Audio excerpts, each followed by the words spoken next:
Do you ever feel like sometimes where you're just doing way too much? You're working really, really hard, and some good things might be happening, but you just don't understand how you could possibly take on anything else, and yet it seems like there's so much more that you need to do. If that's you, then, well, congratulations, you're a human. And I think that you'll enjoy this episode. This is a conversation I had with Bob in my high-end mentorship as a hot seat. Bob's had a lot of success, but he's doing it all, and he's wondering to what end. And so we talk about what his next steps must be, and that means that he has to do an assessment of what he loves to do and what he perhaps doesn't like to do. And so whether you are new in your business and you're worried about this happening, or whether you've already hit this point in your business that Bob is at, I think that you'll benefit from just the thought process that we went through in this episode. So without further ado, hope that you enjoy. Here's a conversation with Bob. Bob, what's up, man? So, same type of thing here. If you can tell us a little bit about yourself, who you are, and what we're talking about today, that'd be fun. Right. Can you hear me clear? We got you. Yeah. Right. Where are you in the world right now? Can we start with that? Yeah, I'm in southern Portugal at the moment. Okay. Can we tell people the story of when you and I met and hung out? Yeah, just a quick, yeah. So I was I was having a client one-to-one in Koh Phangan, Thailand. This is about 6 years ago, is it? Like, At least. yeah. So, and then I didn't know that she's the most well-known digital nomad from Holland. Right. So I was training with her, and then she said, Bob, can you imagine, keep on training with me? And I said, how? You want to book me and I need to follow you? And she said, no, online. I said, online? No way. And she's like, hey, let's give it a shot, So, and I was like, online trainer, so put it in the web, and then John came, so I bought every book, every course, I didn't tell Diana, because that was my partner, and there was, for me at this moment, was a lot of money for the first OTA, right? And meanwhile, I'm living on the same island in Thailand at the time. So I checked him on Instagram, and I said, I know this pizzeria, I know that. So I texted him. I said, are you by any chance on the island? And he's like, yeah. I said, can we please meet or something, So that was strong. Yeah. Yeah, that was funny. Okay, sorry, go into it. Right. So I'm working with women in their 40s to get back in like powerful and fit, and to have a body which they enjoy looking at naked themselves. So this is what I do. And I did my first launch, and I had like 24 people in. And that was quite successful, and so the program is still running, and since then, so it's like 3 weeks ago or something, I never signed any client anymore. So I absolutely lost track. I'm kind of tired or whatever, so it's like I don't know what really happened. So it's not about engagement, not about posting. I'm good at that, I suppose, but to have them this process ongoing, like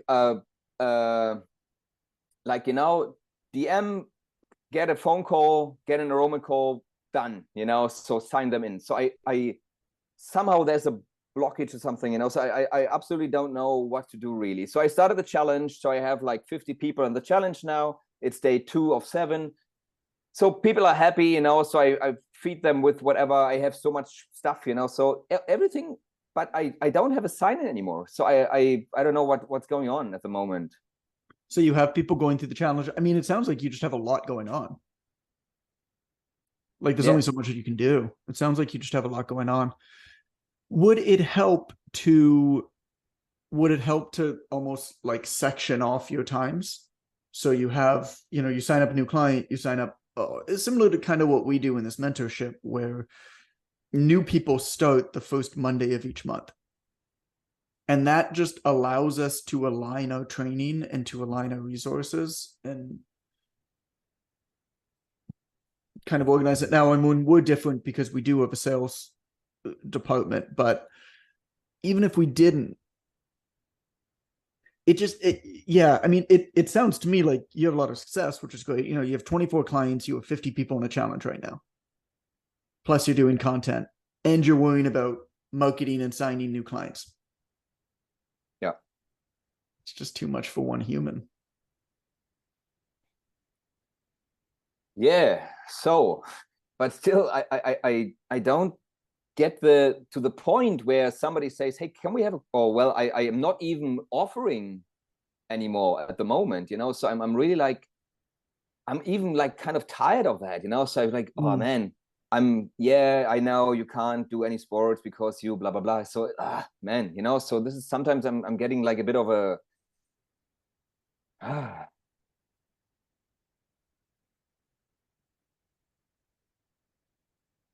This is new. I like new things. I like new challenges. I like new, I'm kind of a shiny objects thing, so I really like new things to try, new, all that. So I'm really good at that. So You're too much like me. Once something works, you lose interest in it. Yeah.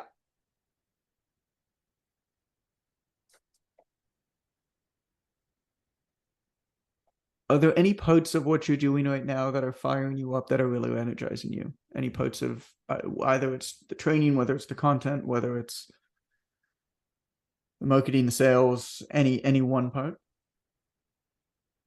Well, I feel like very, very good when I do like a sales, like a positive sales, but anybody do that, right? So if somebody says, yes, I'm in, so, I'm feel good, so that's cool,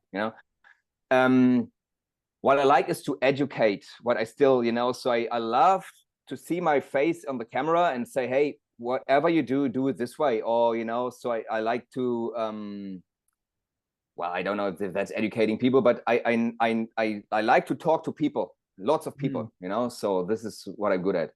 And what I like, yeah. Do you have any kind of a curriculum around what you do?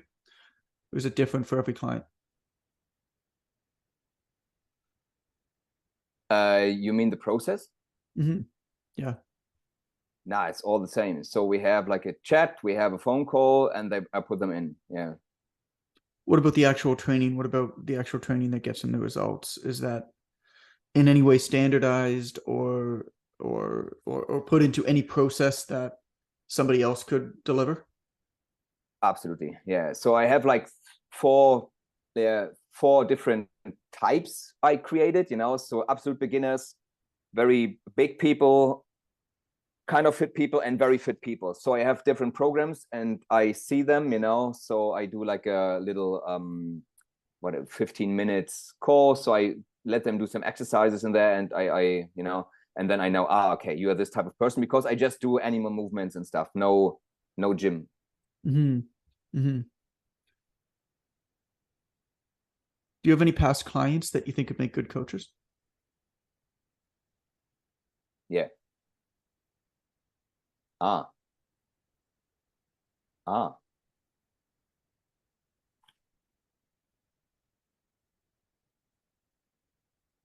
Go on. You tell me. Well, what I really, so for example, I have a co-trainer. He's doing the live trainings, so I have like my old way of teaching was like 2 times a week I go live, so now I have a co-trainer, and he's not a very good trainer, but he does his job. He's always in time, blah blah blah, so but if I would create something like an AeroFit, the name of my company, AeroFit trainer, whatever. So, let's say I pick like 2 people and ask them, hey, you ever considered of becoming a fitness trainer in the matter of what I do? So we do love like raw food. I do like no gym equipment. I just do blah, blah, blah, blah, blah. So this is quite interesting. Yeah. The best coaches are people who have been through your program. And I mean, they can connect with others that are starting the process in a way that a regular coach couldn't. What you have to have in place, though, is you have to have a curriculum in place in order for them to deliver it.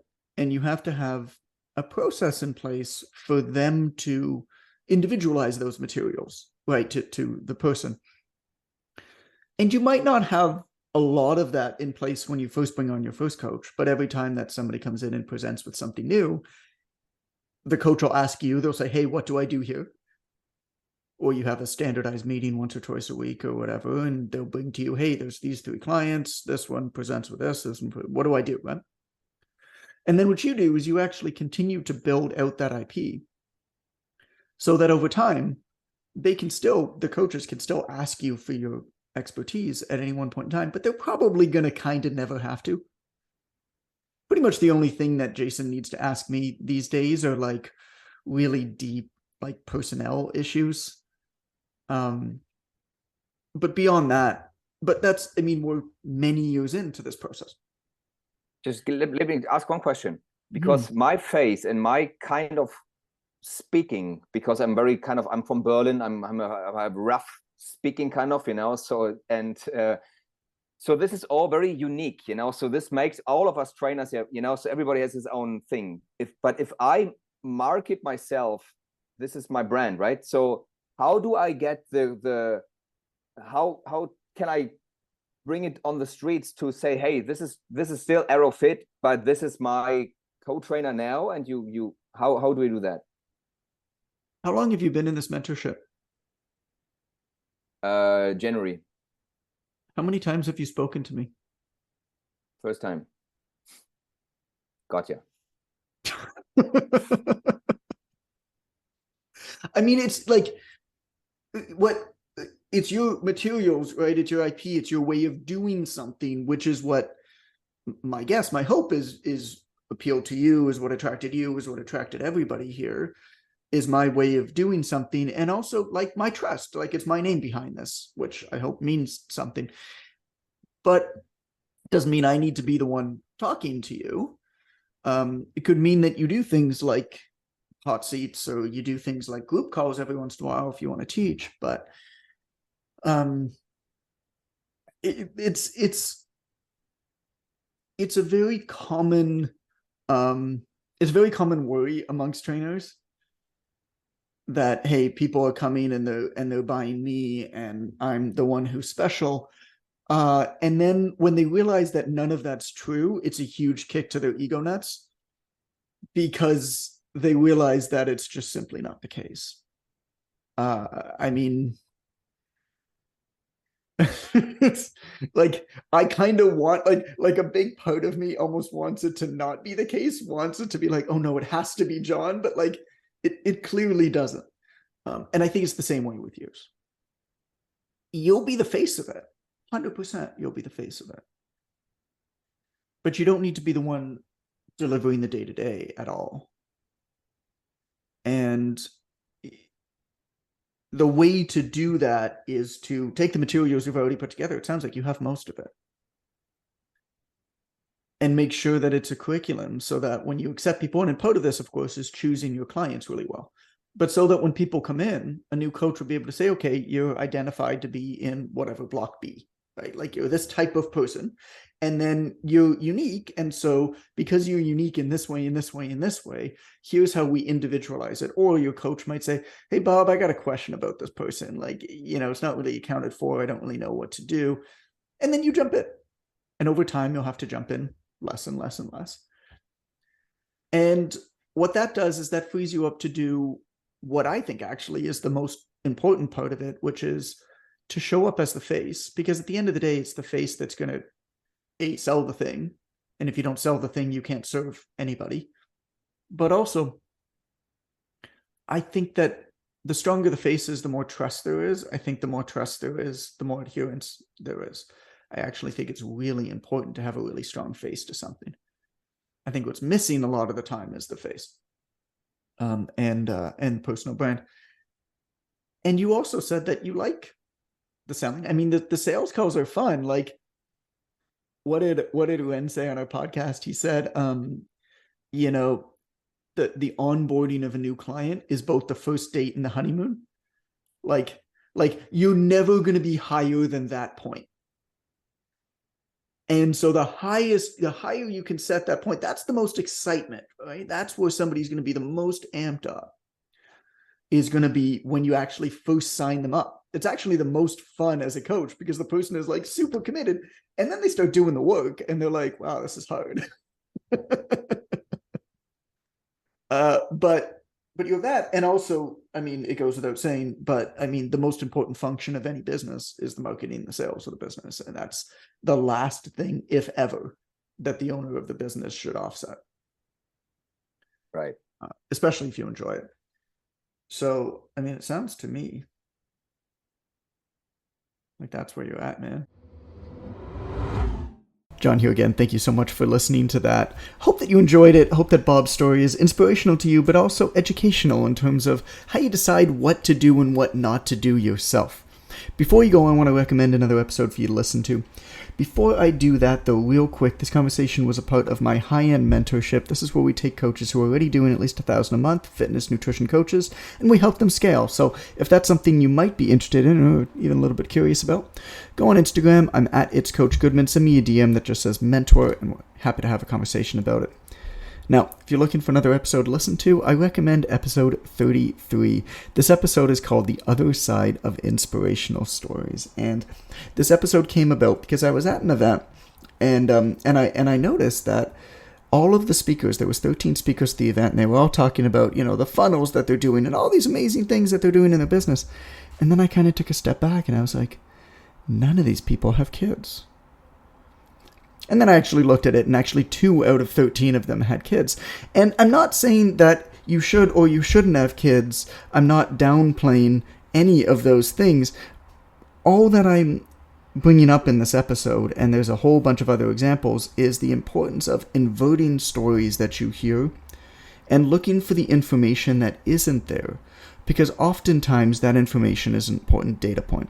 If you're going to listen from somebody about how they run their business day to day, and that person doesn't have children and you have 3 children, well, that's a pretty important data point, isn't it?